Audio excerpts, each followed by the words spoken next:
Le frère Hugues Steinmetz se promène autour de son couvent franciscain. À 98 ans, il a accepté de nous raconter son expérience de malgré nous. Il a 13 ans lorsque la guerre éclate et que l'Alsace est de nouveau annexée à l'Allemagne. Une annexion qui va venir profondément perturber son parcours scolaire. Quel contraste entre juin-juillet 1940 et septembre 1940. Jusqu'à 40, tout se faisait en langue française, tout. 3 mois plus tard, en 1940, au mois de septembre 1940, tout s'est fait en allemand, intégralement en allemand, et pendant toute la guerre, nous n'avions pas une minute d'enseignement de français. Alors évidemment, au début, tout s'est fait en langue allemande, le français étant banni.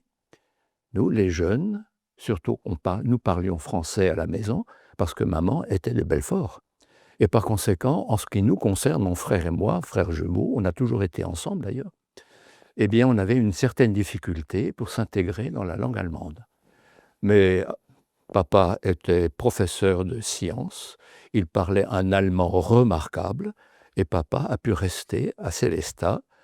Il a enseigné en allemand dans sa branche, et il nous a dit « Écoutez, mettez-vous à l'ouvrage, nous sommes là pour vous aider ».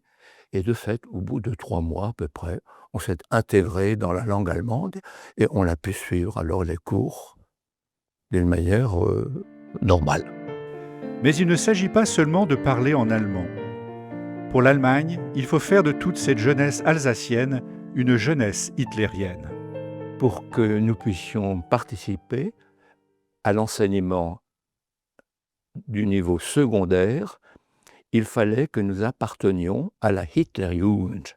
Et la Hitlerjugend, c'est l'organisation nazie, hitlérienne, assimilée au niveau de notre âge. Et alors, évidemment, la Hitlerjugend exigeait que nous participions tous les samedis après-midi, pendant 3 heures d'horloge, aux réunions où on essaie un petit peu de procéder à un bourrage de crâne systématique. Alors évidemment, le samedi après-midi, au stade de Sélestat, le samedi après-midi, on avait toujours un quart d'heure, 20 minutes de chant allemand. Deutschland über alles, etc., des chants allemands qu'on nous apprenait et qu'il fallait chanter systématiquement. Ensuite, il y avait pendant une petite demi-heure, systématiquement, une petite conférence d'un Allemand touchant le Troisième Reich pour que nous puissions nous intégrer un petit peu dans cette orientation que l'on voulait nous imposer. Et ensuite, il y avait pendant presque 2 heures du sport, mais du sport orienté vers des activités plus ou moins militaires. Et parmi une des activités sportives les plus imposées, c'était le lancement d'une grenade allemande. La grenade allemande, bon, vous avez la tête de la grenade et puis vous avez un manche. Alors il fallait apprendre à savoir lancer cette grenade. Bon, c'est effectif, hein, mais il fallait lancer cette grenade le plus loin possible. On nous préparait déjà, dès 14 ans, on nous préparait déjà à la guerre. Il ne faut pas être bien vieux pour résister à un tel embrigadement. Mais comment le faire quand on a 14 ans ? Alors on s'était dit, tiens, pourquoi ne pas manifester quelque chose le 11 novembre 1941 ? Et alors, entre nous, on était 28, enfin, selon les années, on était 28 garçons, puis alors 8, 10 filles dans chaque classe. Alors, comment allons-nous faire manifester notre sentiment français tout en veillant à ne pas pénaliser les parents ? Alors, entre nous, on a réfléchi et on s'était dit, 11 novembre, c'est le 11 novembre.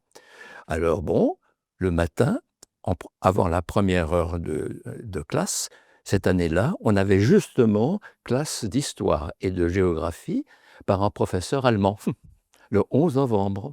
Alors, avant la première heure, nous avons tracé au tableau le chiffre 11 novembre. Le chiffre 11, 11, 11, 8 à 10. Et en dessous de chaque chiffre, on avait dit elf, elf. C'est 11 en allemand. Alors, le 11 et en dessous ELF, ELF, etc. Et puis, on était content. On attend le professeur qui arrive, comme je vous l'ai dit, un professeur allemand qui nous introduisait dans l'histoire allemande assez orientée. Il arrive, Heil Hitler, il fallait toujours que nous disions Heil Hitler en réponse. Il nous demande de nous asseoir. Le professeur regarde le tableau et voit 11, 11, 11, etc. Elf, elf, elf. Il se tourne et il nous dit « Ja, meine Herren, was soll das bedeuten ?» « Messieurs, qu'est-ce que cela signifie ?» Et alors, on a répondu « Herr Doktor », il fallait qu'on l'appelle Herr Doktor parce qu'ils étaient des professeurs. Hein. « Herr Doktor, 11 novembre ». 11 novembre, c'est le 11 novembre. Ihr seid blöd, vous êtes des imbéciles. En dessous du 11, on avait mis elf, et elf, E-L-F, voulait dire pour nous, es lebe Frankreich, vive la France. Et il ne l'a jamais su, c'est comme ça que nous avons manifesté notre supériorité. Résistez encore et toujours à ceux qui veulent vous dominer. Un an plus tard, la détermination est intacte. Alors, en 1942, on est allé plus loin. En 1942, on était en classe de seconde. On a décidé d'écrire au tableau, parce que c'était le tableau qui permettait quand même d'orienter tous les regards. Nous avons dessiné au tableau 7W. 7W. Bon, W, W, etc. Et puis, on était content.